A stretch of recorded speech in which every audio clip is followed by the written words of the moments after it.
Hello, ladies and gentlemen, and welcome back to another episode of Dispatches. I'm your host, Brady Kreitzer.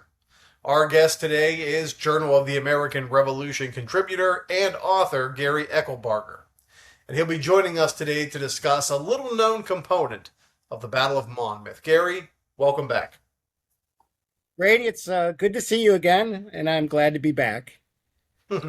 uh, Gary, for those who haven't seen you on the show before, tell us a little bit about your background. Well, since the last time I did a podcast with you, I'm retired now. I had a 30-year day job working in hospitals for a little over 30 years, and I've been retired for almost 2 years now. And so I'm immersed in history full time instead of before and after I earn a living. So that's what I'm doing now is going full tilt into this these days. Excellent. So, Gary, tell us a little bit about this article. What made you or compelled you to write this piece? Well, this article is it's an offshoot of a few different interests. I My last book, George Washington's Momentous Year, I published through West Home in 2 volumes, and the second volume came out last summer, and about half of that book is the Monmouth campaign. And I first got interested in, and even though I've just barely touched on the point of Woods and Nathaniel Ramsey, maybe in one paragraph in that book, I always had an interest of mine. I'd visited the battlefield several times, leading tours over the past, particularly over the last 10 years. I think I first visited the field back in 1990. That's how long I've had at least a minor interest in the battle. And now I'm actually working on a project looking at the Battle of Monmouth in history and memory, and that's how tied into the article is how a 19th century artist 100 years later depicted the action that occurred on June 28, 1778. So it's a combination of my battle interest, my battle experience, particularly in writing Civil War battles, and now transitioning that to Revolutionary War battles, and now looking at how artists and sculptors depict it as well. So, Gary, you start in your article with this discussion of a visit to the Monmouth battle site, monuments there, and there's a name and an action that gets very little, I think, bigger understanding, very little play, so to speak. So let's talk about Nathaniel Ramsey. Tell us, kind of set him up a bit. Where does he come from? How does he get involved in the war? Okay, well, Nathaniel Ramsey, he's a bit of an enigma. I mean, just in the family, they spell their name 2 different ways. So you'll see on the monument, I believe it's Ramsay. He tended to sign his name Nat Ramsey, Sey, although I've seen another signature at least transcribed with 2 A's instead of an A and an E. So he's not entirely consistent. His family certainly isn't. He's the son of an Irish immigrant. He's born in Lancaster County, Pennsylvania.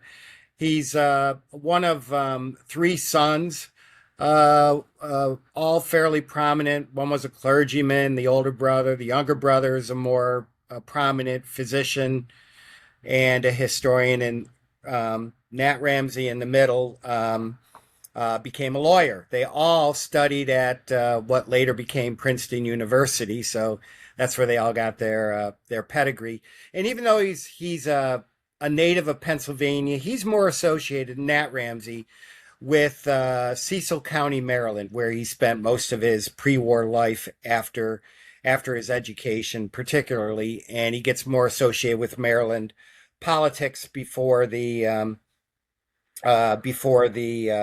start of the Revolutionary War.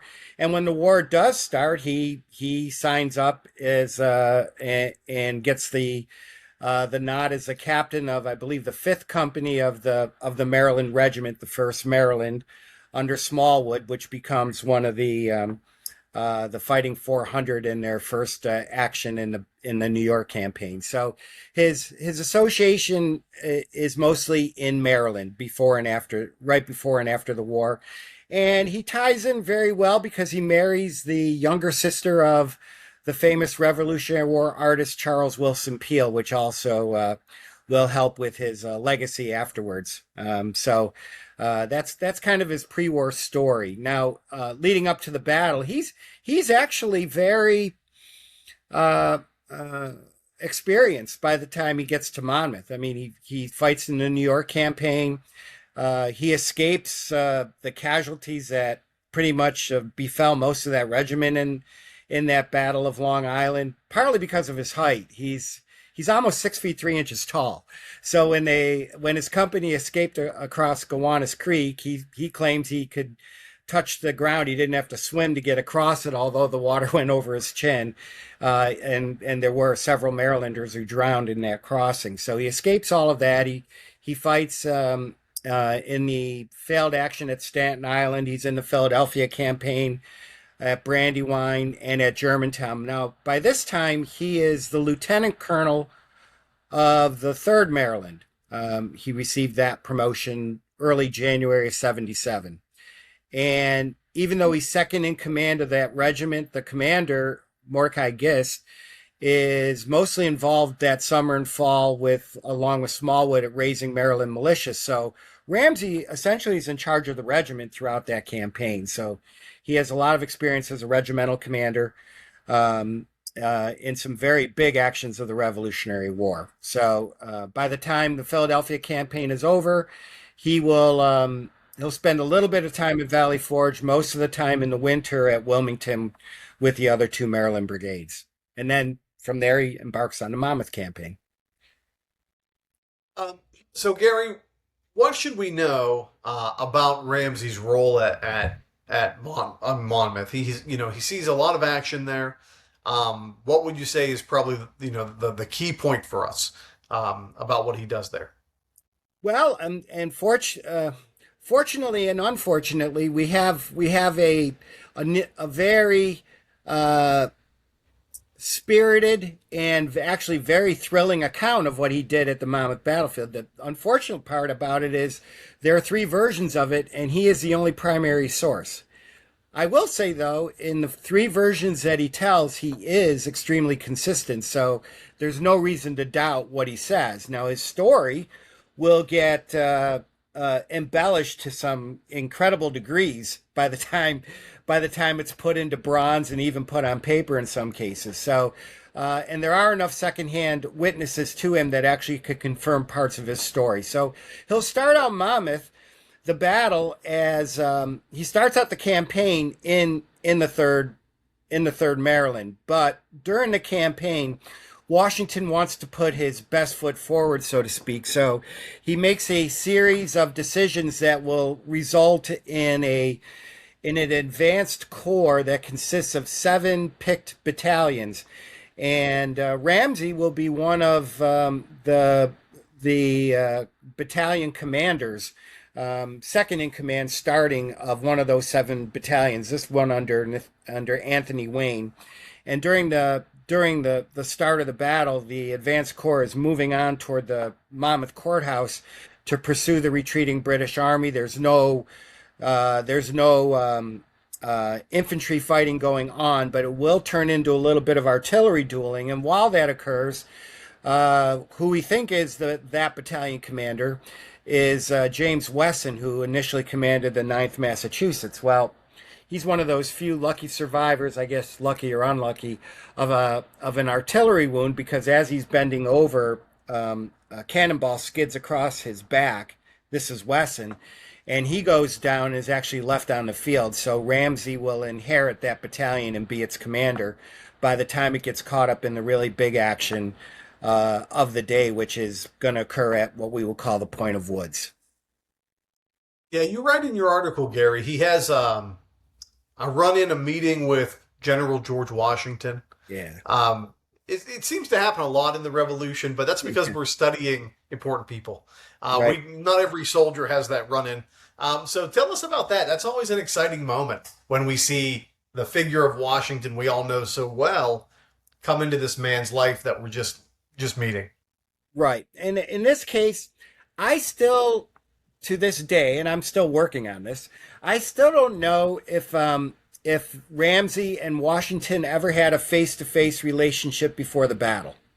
I do know that Ramsey had written to Washington and Washington responded, but that was as a battalion commander of the 3rd Maryland in a previous campaign. And of course, Washington is responding to other requests. So I don't know how well Washington knew him prior to that action. And as I said, Ramsey had just inherited the battalion.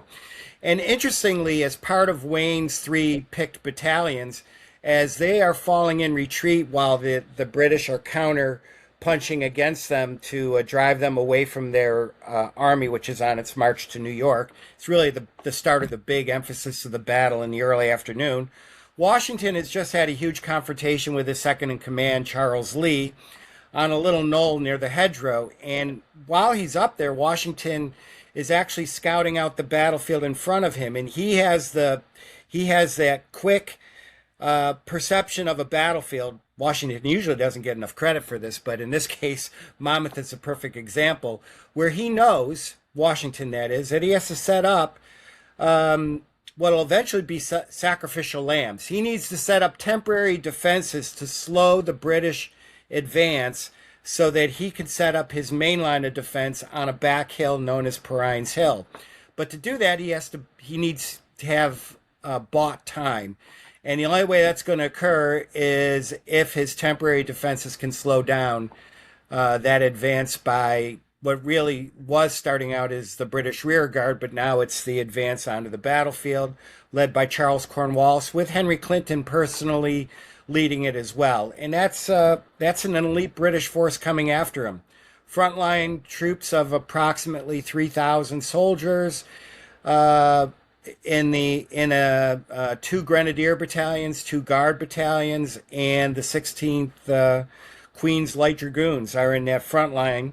And behind them in reserve come the 3rd and the 4th Brigade of Foot. So Washington's trying to slow that down. He gets to this area that we call the Point of Woods, and Washington sees that as an ambush position because it would be, as the British are coming from east to west, it would come in on their flank, on their right flank, or from on their northern flank as they're pursuing Washington's retreating army. They're not even in sight yet, but they're on their way. Washington learns that they're within 15 minutes, which is probably less than a mile. So Washington will instruct Anthony Wayne to take position in that ambush spot, and that's right where there's a morass on the battlefield, pretty much a stagnant creek with a deep ravine. We call it on the battlefield the Middle Morass today. And the Point of Woods basically points right into that. So Washington sees that as a natural terrain to slow down the British pursuit, and he sees the woods as a good ambush spot. But he has to give Wayne the troops. Now, Wayne's men have been in retreat. Washington will feed Wayne the 2 battalions that he's going to send into those woods, and they happen to be the picked men that have been under Wayne, 2 of the 3 battalions that have been under Wayne for the last 3 days. One of them is under the command of Walter Stewart, and the other one is Lieutenant Colonel Ramsey, who had just, as I said, inherited that battalion. So when Washington sees these battalions in the open field and is going to send them into the woods to link up with Wayne, with his assistant secretary James McHenry at his side, who's a witness to this, he is going to grab Ramsey by the hand to emphasize the importance of what's about to happen here. And with Stewart right next to him as well, looking at as Washington is facing Ramsey, Washington stresses the importance of what they're about to do and Washington's dependence upon these 2 battalion commanders to do whatever they can to check the progress of the enemy. And apparently, according to McHenry's account, Ramsey's response is, "We will check them." And then they're sent to the woods. And from there, they're set up in that position. And that was the meeting that Washington will have with Ramsey at the point of this battle. There'll be, Washington will have his extension of headquarters a couple of times, meeting up with Ramsey afterwards. Gary, before we get to this kind of big moment of your piece here, when I think of Monmouth, as much as what happens there, I think of the heat. That's what always stands out to me, is the weather plays such a role on really everyone involved. Could you speak to that a little bit for those who maybe aren't familiar with just the brutal conditions that Right. Mother And Nature had there? certainly it's interesting because I think the world is still going through the little ice age at this time. So to have a battlefield that hot in the first actually the second weekend technically of summer is incredible. But all week long the temperature's been reaching the 90-degree mark and above. It probably was close to 100 degrees that afternoon. We're talking about now a little after 1:30 in the afternoon. Henry Clinton had the temperature recorded at 96 degrees at one point that day around noon when Henry Clinton, the commander of the Crown Forces, writes to his sisters about a week afterwards and reveals what the temperature was. Now, when I keep saying it's the British forces, it's easy for me to say that because even though we have loyalists and Hessians in this, for this part of the battle, it was strictly British troops. So that's why I'm actually accurately depicting it that way. But Clinton has recorded that temperature high, and it's interesting you bring that up because for all that mourning that was going on in that battle, you know, both armies were slowly marching. The British army's marching on their way to New York, and there's a long halt to get baggage wagons interspersed between the two big divisions of that army. So there's not much exertion going on. And in the advanced corps, because of Charles Lee's, for lack of a better word, incompetence of handling the amount of troops that he had, his army's going in fits and halts, and they only move 4 miles in 3 hours. I bring all that up because they're not used to the exertion that's about to hit them in the first hour of noon. And in that first hour of noon, when you have these soldiers, now think of the poor British soldiers who still have those heavy wool uniforms, and the Americans who might dress a little bit lighter, but still, with that kind of temperature, it's easy considering the size of the body of a Revolutionary War soldier, and at least I can use a little bit of clinical experience to tell you this. I would say in that hour, carrying an 11-pound gun and probably as many other accoutrements that weigh at least that much, even though they were moving light that day, I think it's pretty easy to assume that in that first hour of the afternoon, all of those soldiers either getting chased or chasing, probably lost anywhere from 3 to 4 liters of body water, and nobody drank that much. In fact, I'll bet you that most of those soldiers getting chased or on the chase drank nothing at all. And I believe the greatest number of men collapsing and dying from the heat on the Monmouth battlefield, at least collapsing and maybe dying a little later on, probably occurred in the first 90 minutes of the afternoon when all of a sudden that huge exertion is pressed upon them. None of them were used to it. None of them were used to it. Well, Gary, we've been setting up the point of Wood's attack here. Take us through it. All right. Well, got it all set up now. And I'm telling you this now from studying it as a little bit beyond the article and actually well beyond my book on Washington. But what I'm doing now with a little more intense study on the action there, it's a little bit of a misnomer for us to think that Wayne had 2 battalions of picked forces and the remnants of the Virginia Brigade that was formerly under Charles Scott in the woods with him. That's about 900 officers and men.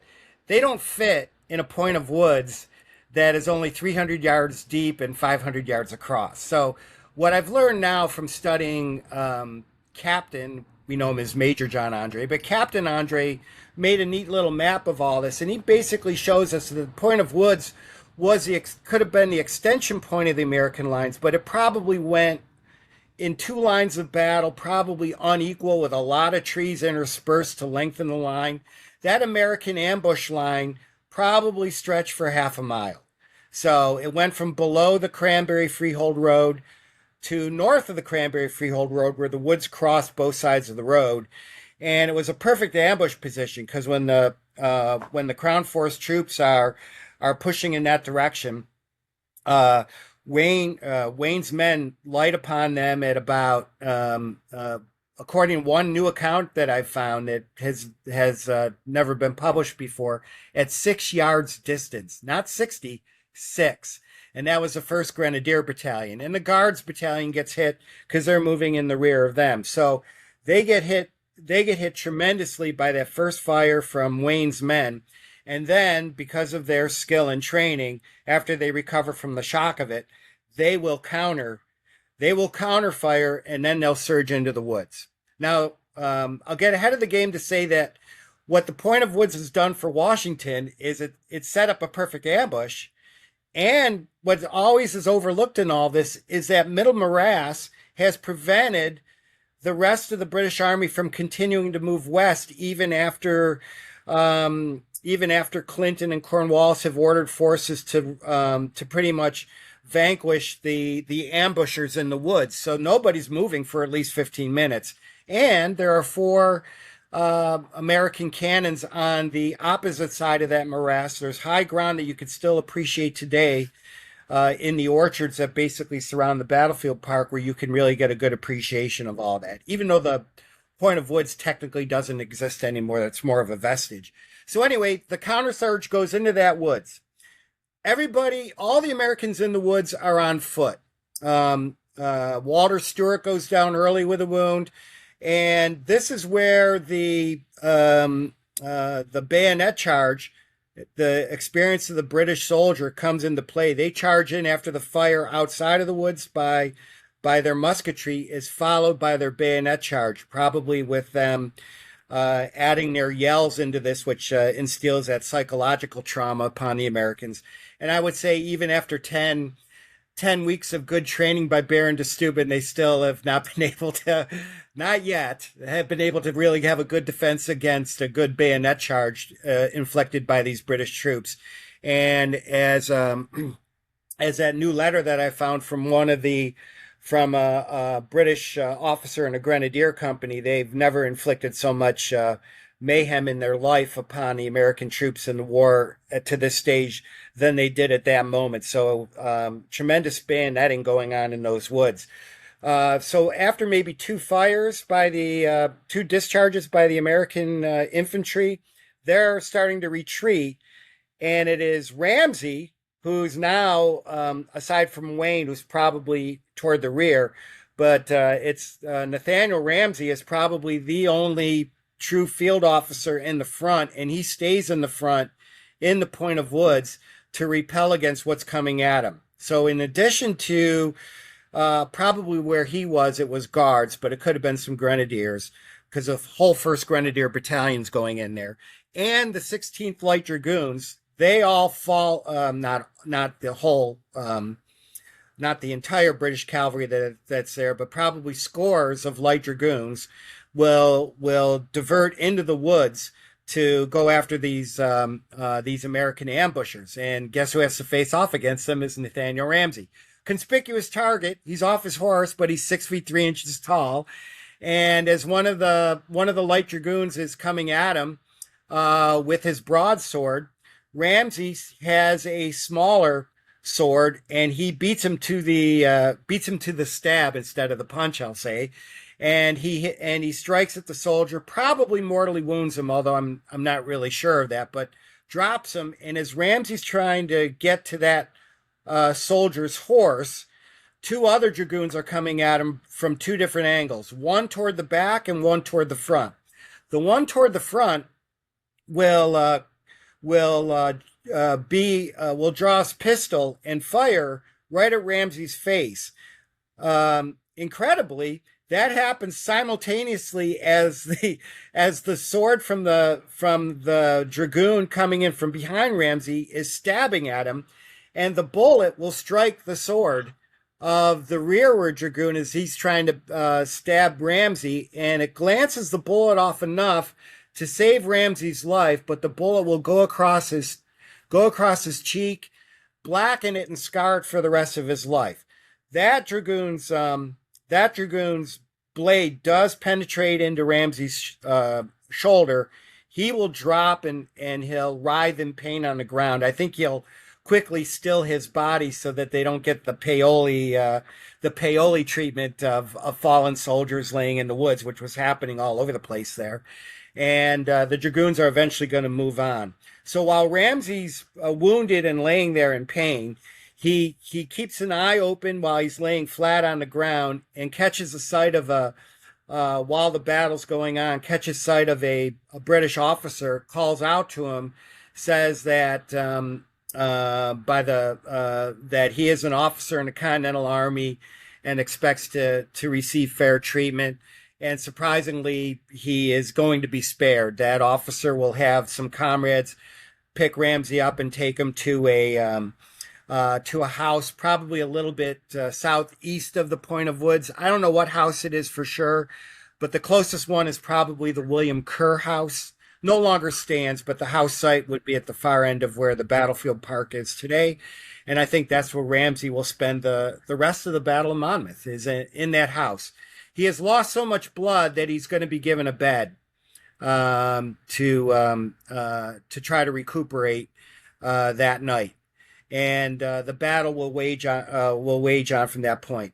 The impact, by the way, of that Point of Woods was this: it not only stalled the battle for 15 minutes, which was necessary, but it wasn't going to be enough. Washington needs another 5 or 10 minutes. He's going to set up the whole second line of defense closer to the main hill, Perrines Hill, where he's going to crowd 9,000 infantry and 12 cannons when they're all ready to go. He'll have a second row of defense at the hedgerow. The other thing I should mention, though, about the Point of Woods, which I think is the underappreciated part, is that, and Clinton will complain about this for the rest of his life. It'll end up in scraps of his memoir that now are at the Clement Library. He'll complain that every British officer considered himself a general in this battle and did everything on his own instead of stayed in line. As I said, there were 3,000 frontline British elite troops leading this charge. And behind them, there are 2 brigades, the 3rd and 4th Brigade. All of that gets diverted except for one lone battalion, the 2nd Battalion of Grenadiers under Lieutenant Colonel Monckton, who will be killed in a matter of minutes after they get past the Point of Woods. So he gets no support because the 1st Grenadier Battalion, both Guards battalions, they're all caught up by getting sucked into the Point of Woods. You didn't need that many troops in there. And the entire 3rd Brigade decides on its own, probably, to penetrate through the woods in a northeast direction instead of following behind the main line of troops. So that helps Washington immensely, even though he didn't plan for that to happen. Gary, we're just about out of time. Let's end with the question we always ask here on this show. How do you think your article helps us understand the Revolutionary Era better? Well, it's a couple of ways, and I'll try to hit both points here. From the aspect of understanding the battle, it certainly teaches us that there's a lot more to learn about the battle.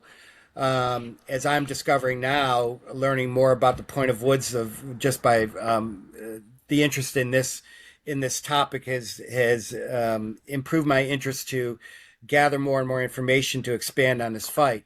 From the aspect of how we preserve the memory of battle, we have to realize, and that's about a third of my article is about how the sculptor that put Ramsey's fight, which is an incredibly thrilling image that's on the Monmouth Battlefield Monument in Freehold today, that 94-foot tall monument that came up a little over 100 years after the battle.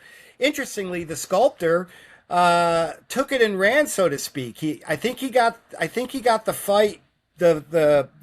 He made a bas relief bronze image of Ramsey in bronze. It's disintegrating today, so it doesn't have nearly the same intricacies as it did in the 1880s. Fortunately, we have a photograph from the 1880s that captures it right when it was completed in fine detail. But it captures Ramsey's version of his fight perfectly.